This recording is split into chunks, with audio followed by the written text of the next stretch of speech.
I wasn't supposed to be there, not according to my family at least. The lights sparkled across the hall like fairy dust, casting golden shadows on the champagne flutes and fake smiles. Everyone was dressed in designer clothes, dripping in jewelry. And then there was me, standing near the entrance in a navy blue pantsuit, scuffed shoes, and the same leather handbag I'd carried for 5 years. They looked at me like I was a roach in a jewelry box. "Dad's birthday is invite-only, sweetheart," sneered my sister Cassandra, her voice loud enough for the surrounding guests to hear. "We can't have someone like you ruining the pictures." Someone like me. My heart was thumping so hard I could feel it in my ears. I glanced at my father across the room. He was laughing, surrounded by relatives, sipping champagne. He hadn't even noticed me. Or maybe he had, and just looked away. And that's when the final insult came. 2 security guards marched up. Beside me, towering and emotionless. "Ma'am, we're going to have to ask you to leave." I stared at them, stunned. "I'm his daughter." The taller guard didn't even flinch. "We were told you're not on the guest list." Gasps rippled through the crowd as they grabbed my arm, not violently, but firm enough to humiliate. As they walked me toward the exit, my heels dragged against the marble. My eyes burned, and just before the doors swung shut behind me, I heard my stepmother whisper, "Some people never grow out of being pathetic." The doors slammed, but they didn't know something. They had no idea that less than 6 months ago, I signed a contract that made me one of the youngest CEOs in the tech world. They had no idea that I had the power to buy out half the companies sponsoring tonight's event. They had no idea that when I came back, I wouldn't be walking through that door alone.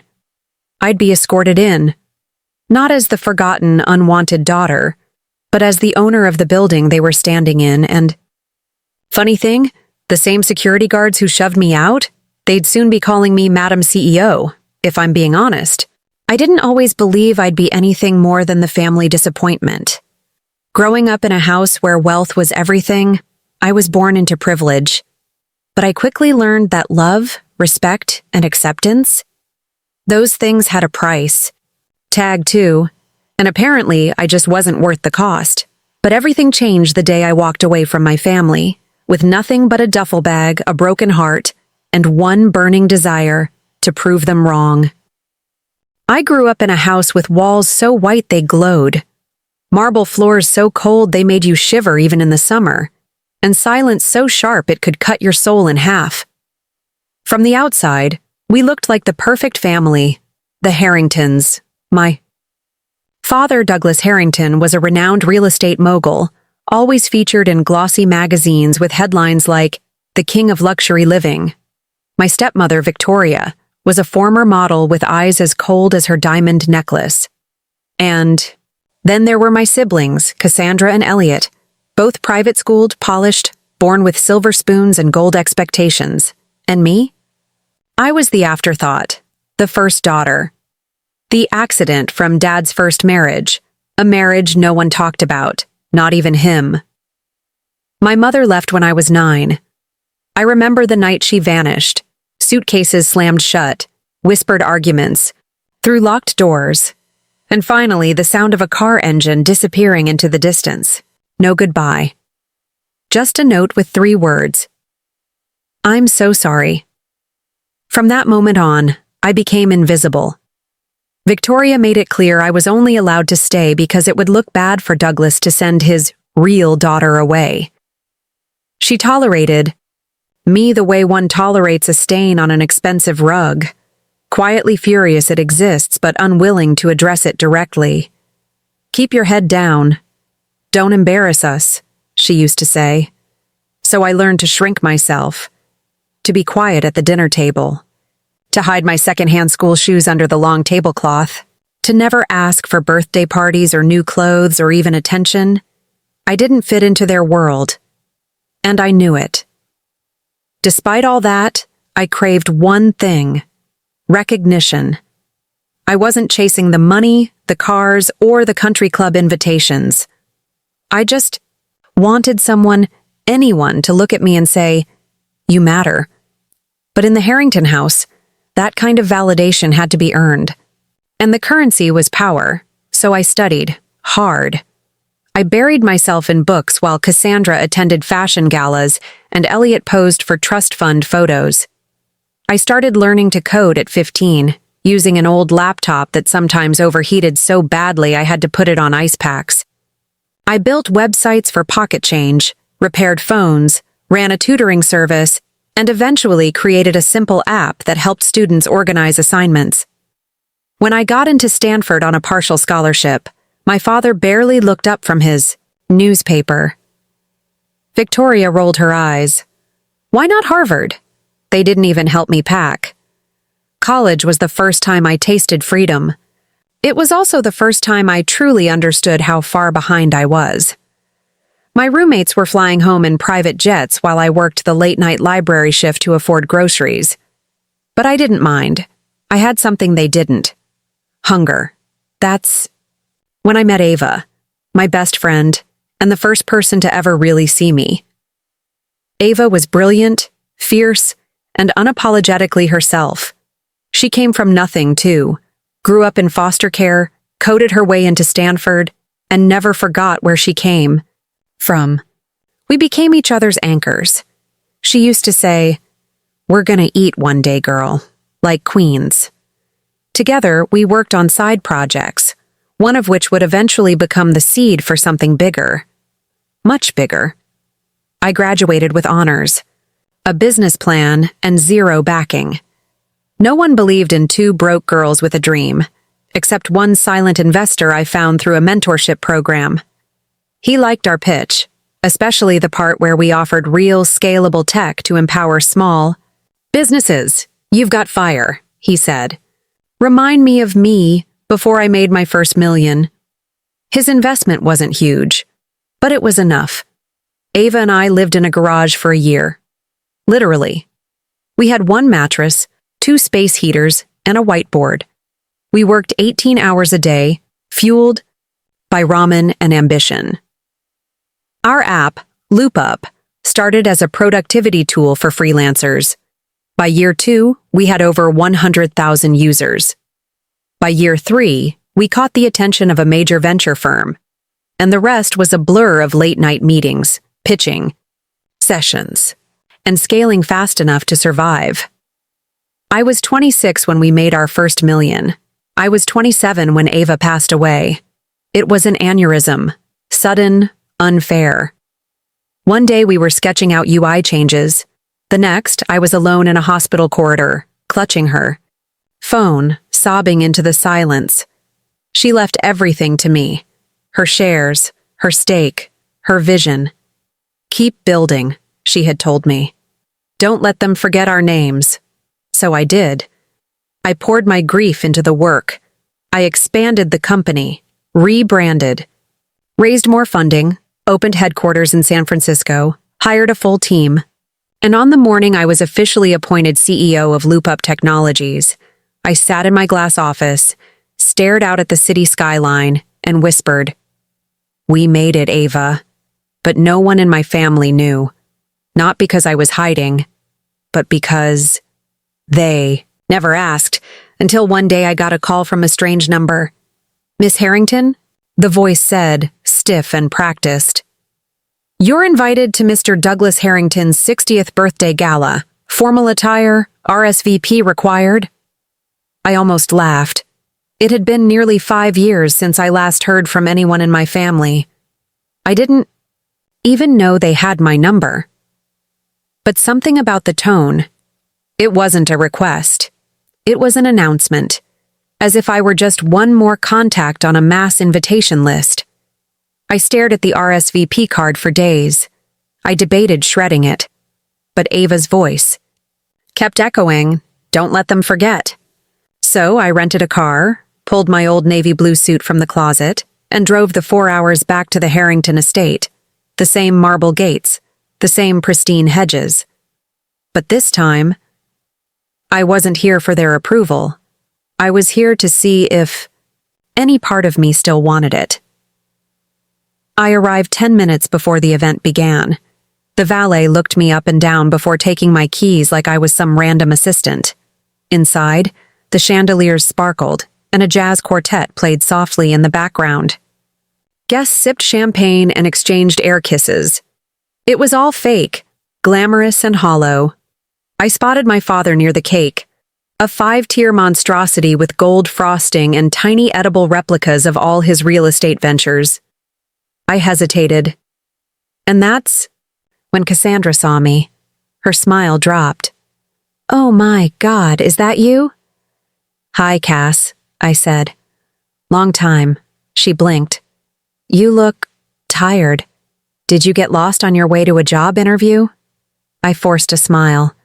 "I came for Dad's birthday. Her face twisted. "Oh, sweetie, this is a private event. You weren't really invited, were you?" "I got a card." "Right," she smirked. "That must have been a mistake. But don't worry, we won't make a scene. Just leave quietly, okay?"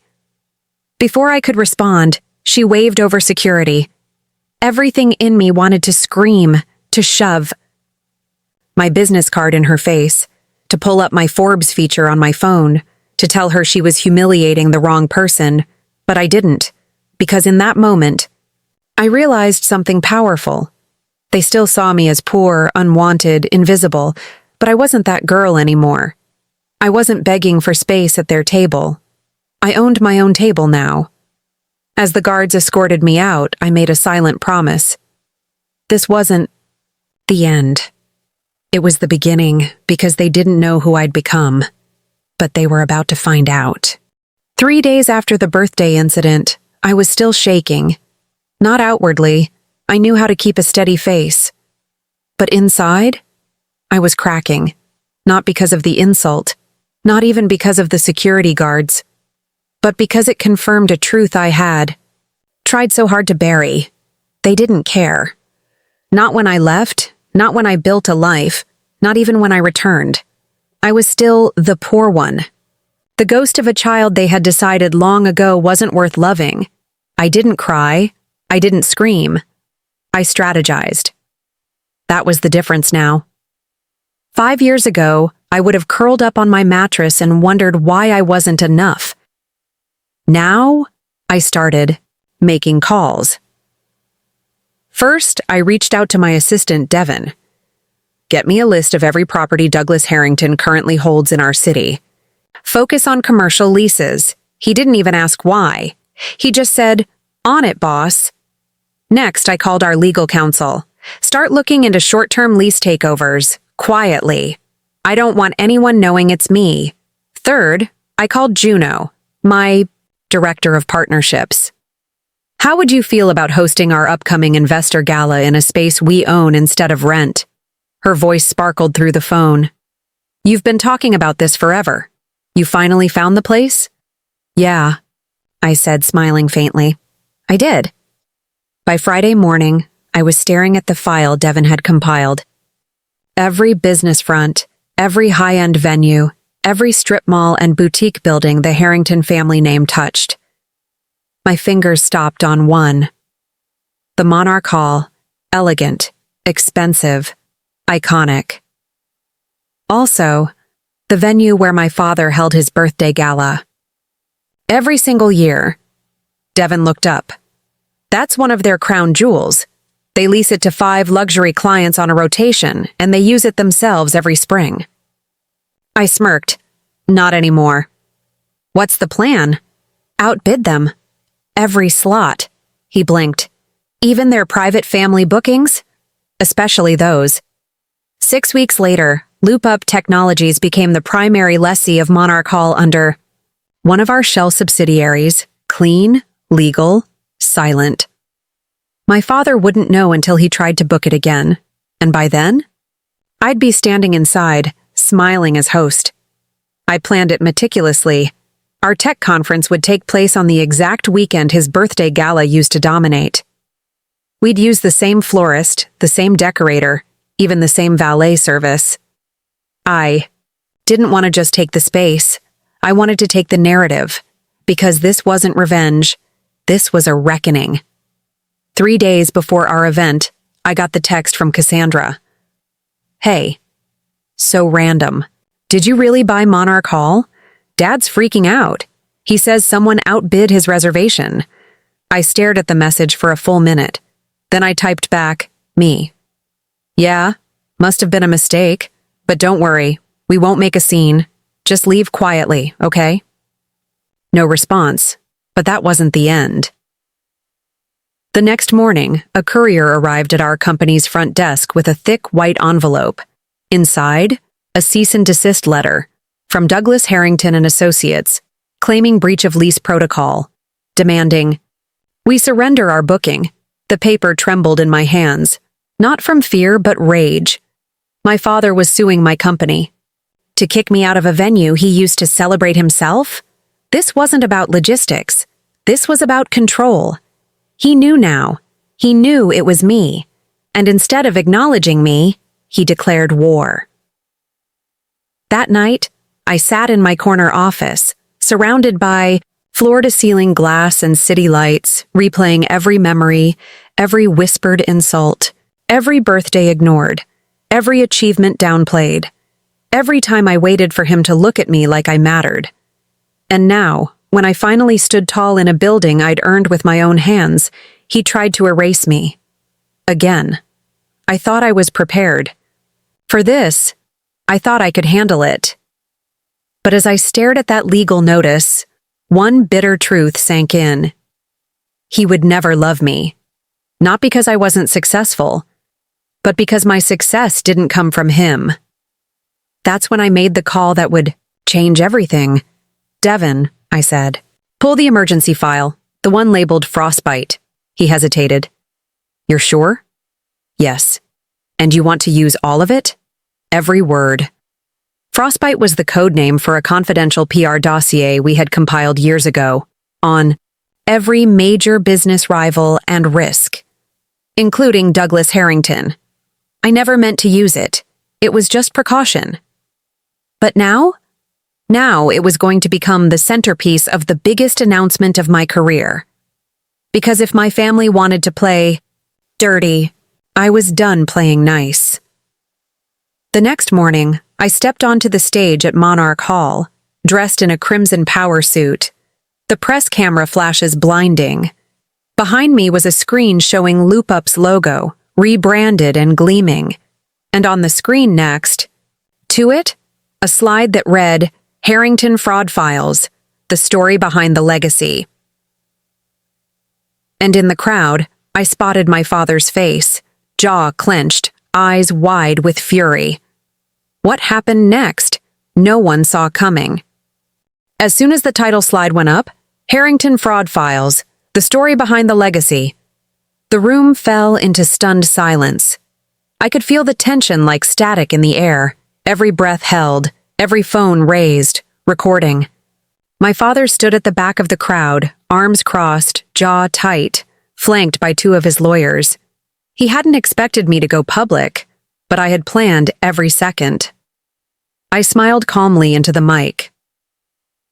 Thank you all for joining Loop Up's Future Forward Conference. Before we showcase our newest AI tools, I want to tell you a story about a house built on secrets and the daughter who finally had enough. Cameras clicked. The press leaned in, and I told them everything. I didn't name my father outright. I didn't have to. The data spoke for itself. Shell companies, forced evictions, backdoor deals with council members, funds moved through charities with no public accountability. All documented, all legal, barely. When the presentation ended, there was a 5-second silence, then chaos.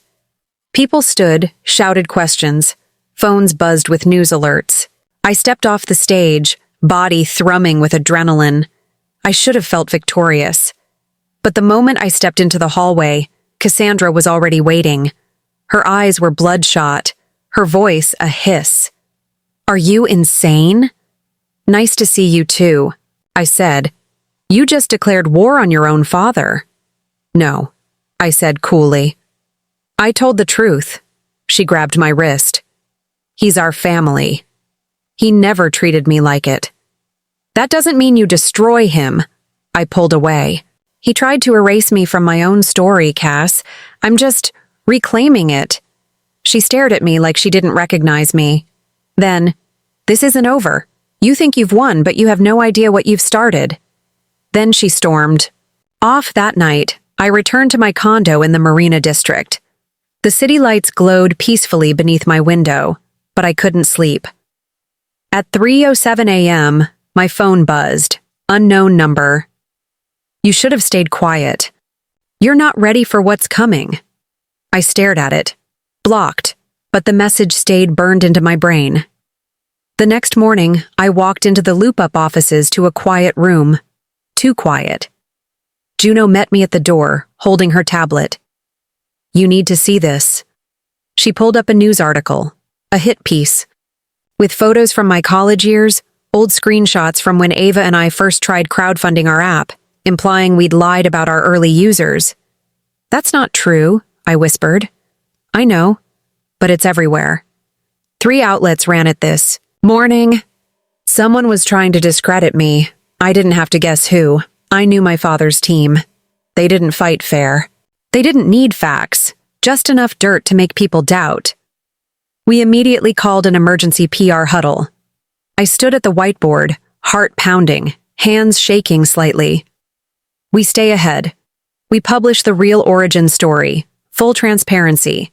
No Polish, just raw truth. I want a video interview cut and posted in 24 hours. Juno hesitated. That's risky. I nodded. But real wins. We are the underdog. Let's own it. The video exploded. Me, sitting on the floor of the old garage, holding Ava's photo, walking the world through our journey, unfiltered, messy, honest. The internet fell in love with us again. But victory was brief, because just 3 days later, the real blow hit. Devin, my loyal assistant, the one who had helped build everything, was gone. His office emptied overnight, and not just compromised. He'd leaked proprietary user data to an outside consultancy, a firm quietly linked to Harrington and Associates. I stared at the audit report in disbelief. He'd taken a payout, 6 figures. He had sold us out. The worst part? I had trusted him. He was there from year 2. He knew everything. My codes, my passwords, my life. I called him. It rang once, then a robotic message. This number is no longer in service. He'd vanished. Legal scrambled to do damage control. We got ahead of the data breach, told the truth, issued credit monitoring to affected users. But the board wasn't happy. You're bringing too much personal drama into the company, one of the investors told me during a tense video call. We backed LoopUp, not your family revenge saga. I clenched my teeth. This isn't about revenge. This is about truth. Maybe, but truth doesn't always equal profit. You need to start thinking like a CEO again. I walked out of that meeting, numb. For the first time in months, I wondered, had I gone too far? Had I let my pain bleed into my leadership? Was I becoming him?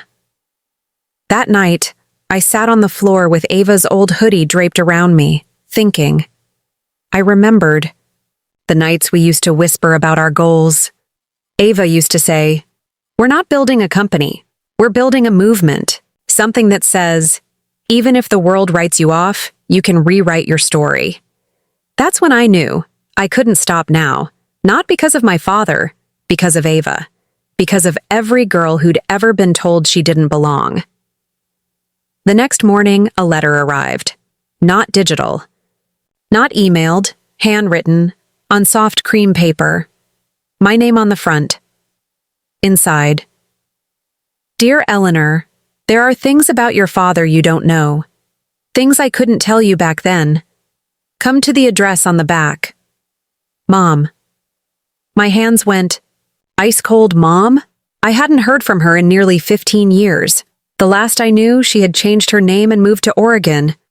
She never returned my letters, never answered calls. And now, out of nowhere? This? I flipped the envelope. A rural address. Northern California. I checked the postmark. 3 days ago. She had written it before the press conference. She knew something. Sat with the letter for hours. My rational mind screamed it was a trap. A distraction. A false hope. But another part of me, the part that had stared at her note as a child, those 3 devastating words, "I'm so sorry," had to know. The drive took 6 hours. A winding road through redwood forests, mist curling, around the trees like ghosts. My GPS lost signal a mile from the final turn, but the mailbox said R. Shaw, her maiden name. I parked. Walked up the gravel path to a small blue cottage with sunflowers painted on the shutters. And when the door opened, she was there. Older, softer, her hair streaked with silver, but unmistakably, my mother. We just stared at each other. Then she whispered, "You look just like me." I didn't cry. I wanted to, but I didn't. I just asked, "Why did you leave?" Her answer changed everything. She didn't leave me. She was pushed out. My father had forged documents, framed her for a fabricated embezzlement inside one of his shell charities, then told her the only way to avoid prison was to disappear quietly and leave me behind. She had tried to fight it, tried to stay. But Victoria had already moved in, and Douglas had leverage with the DA. He said if I stayed, he'd ruin you, she whispered, and I believed him. My entire childhood had been a lie. The coldness, the abandonment, the shame. I wasn't unwanted. I was protected. And the man who had told the world he built an empire from grit and honor had destroyed a family to do. I drove back to San Francisco with fire in my veins, but I didn't go home. I went straight to a press studio. I sat down, stared into the lens, and recorded a video. Not polished. No hair, no makeup, just truth. Hi. My name is Eleanor Harrington, and this is what really happened to my mother. I told the world everything, with documents, audio clips, emails retrieved from Ava's old data backups, names, dates, transactions. My father's empire had cracks. I just turned the spotlight on them. And this time, there would be no recovery.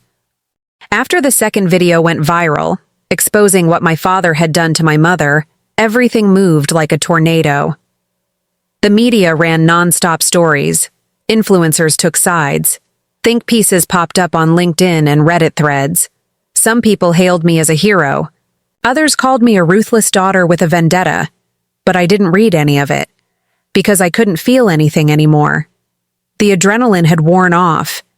The spotlight had scorched me, and I was empty. 2 nights later, I found myself standing, in the middle of my living room, staring at the floor like I was trying to remember why I had walked in there. The apartment was spotless, but my mind was chaos. I hadn't slept in 36 hours. I hadn't eaten in almost 20. I sat on the couch, then sank to the floor, then curled into myself. I don't know how long I sat like that, but at some point I started shaking. Not from cold, from exhaustion. Grief, rage. Whatever emotion you feel when your entire identity finally implodes under the weight of pretending you're okay. I wasn't okay. I thought exposing my father would feel like justice. But instead, it felt like I had set fire to my own childhood. There was no going back now. No Sunday dinners. No chance of apology. No redemption arc. Just ash. And it hit me.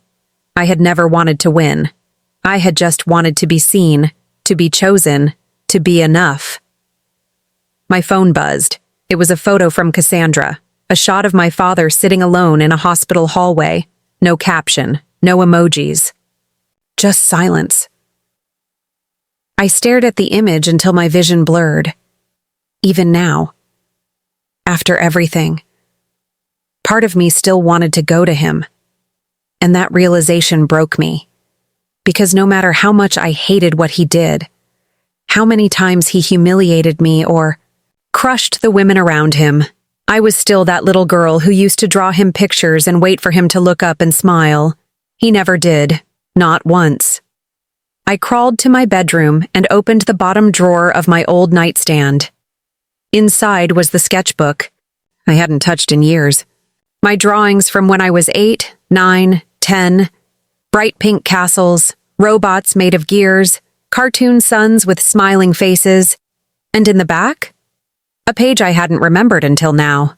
A drawing of me and my father. He had a gold crown. I had a paper. One. We were holding hands. Above it, written in my crooked kid handwriting, "One day, we'll run a company together." I traced the lines with my finger. I was 10 years old when I drew that, before I knew what inheritance meant. Before Victoria. Before Ava died. Before my mother disappeared into silence. Before the boardrooms and betrayal and press wars. Just a girl who wanted her dad to be proud of her. I leaned back against the bed, clutching the sketchbook to my chest. And finally, after years of building walls and speaking powerfully into microphones, I cried ugly, broken, chest-heaving sobs that cracked through every version of myself I'd ever performed. The strong one, the winner, the CEO, the madam. They all shattered, and I cried for the little girl I used to be, and the woman she had to become just to survive. What was it all for? The power? The money? The headlines? I burned every bridge to prove I didn't need anyone. But what if I just didn't know how to ask to be loved? What if I inherited his armor, not his cruelty? What if I became the same lonely monarch I once feared? I wiped my face with the sleeve of Ava's old hoodie. And that's when I heard her voice in my head, clear as if she were still beside me. Burning it down is one thing, Elle. But what do you want to build?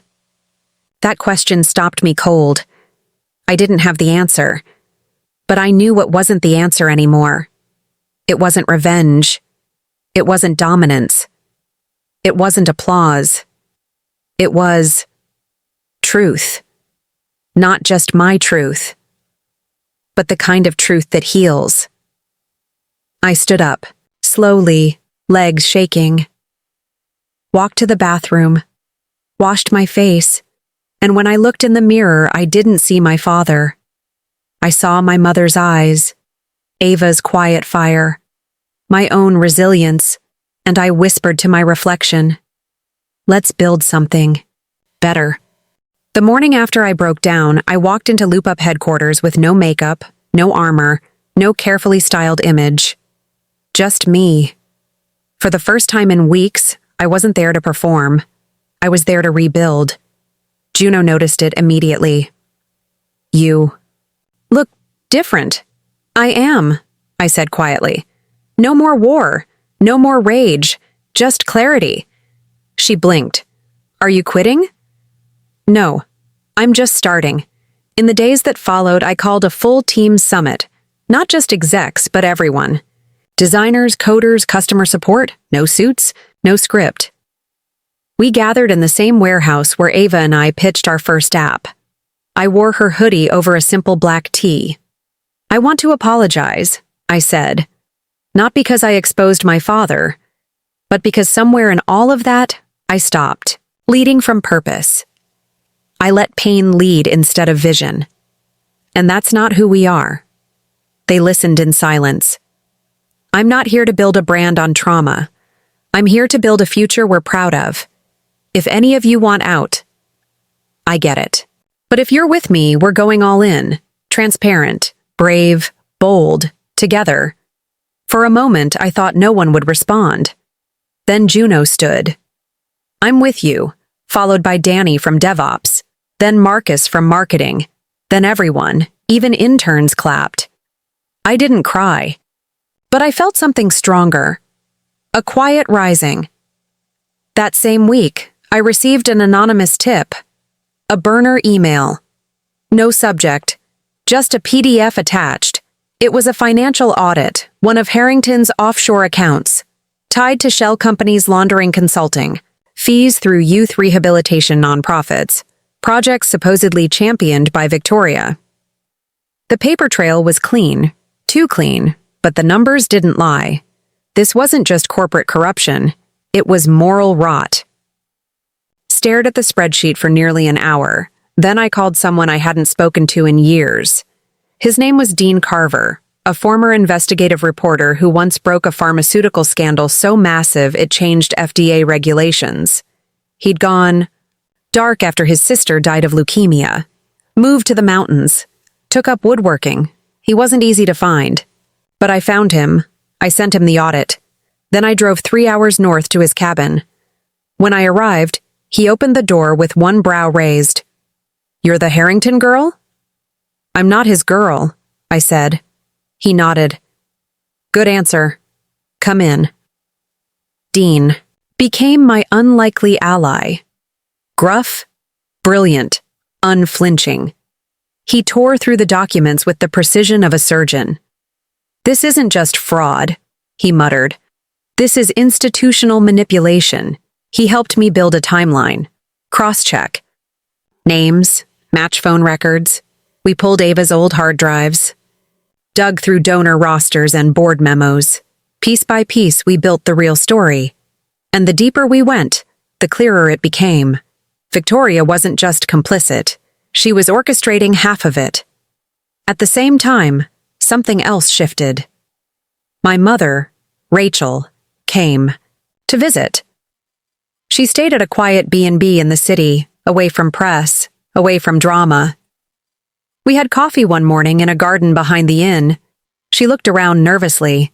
"Do you ever stop looking over your shoulder?" I sipped my espresso.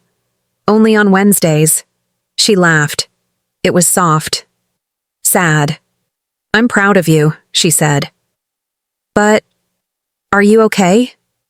"I don't know," I said honestly. "But I'm better than I was." She reached into her purse and pulled out a folded letter. "I kept this," she said. "It's from you. You were 12. I opened it. My handwriting, sharp and slanted, read, "Dear Mom, I don't know why you left.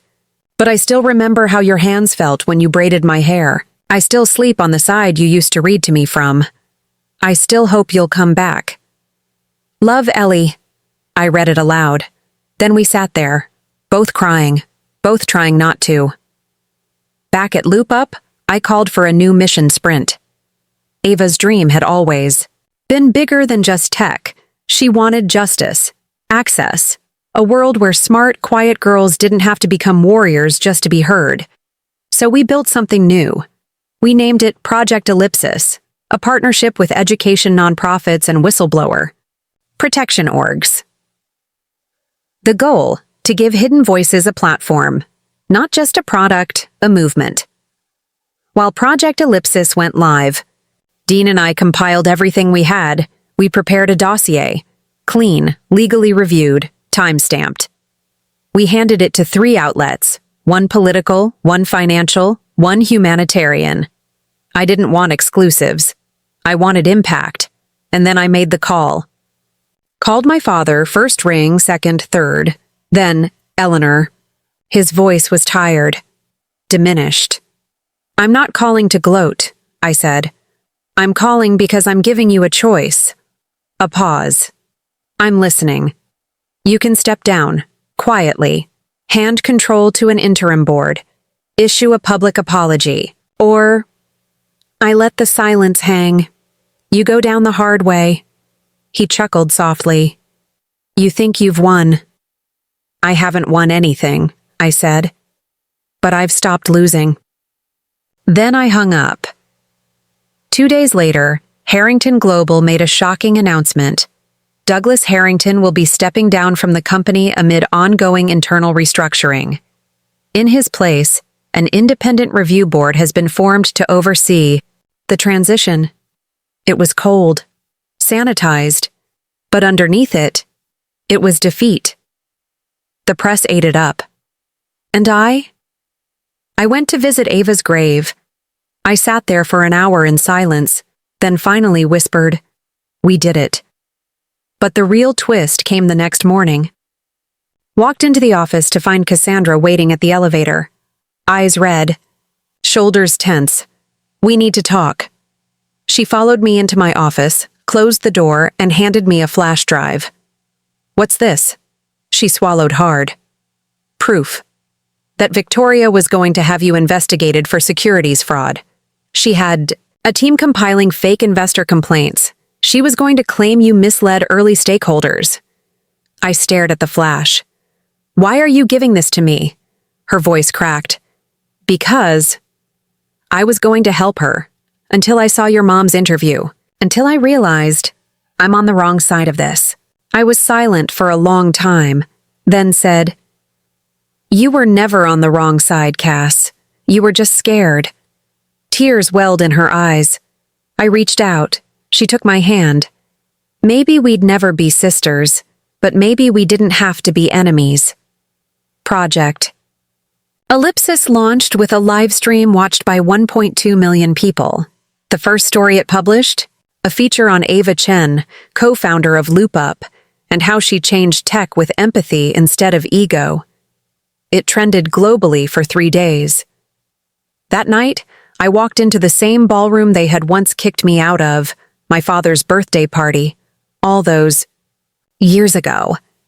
But this time, security held the door open and said, "Welcome back, Madam CEO." The private clinic was hidden behind iron gates in upstate New York, quiet, exclusive, and just outside the blast radius of public disgrace. My father had checked himself in under a pseudonym, a last-ditch PR move to dodge press and summon pity. Knew it was a lie. He wasn't broken, just cornered, and men like him don't break. They calculate. I walked through the sterile hallway, the sound of my heels echoing against marble floors that smelled of disinfectant and delusion. At the end of the corridor, a nurse opened a door and nodded. "He's waiting."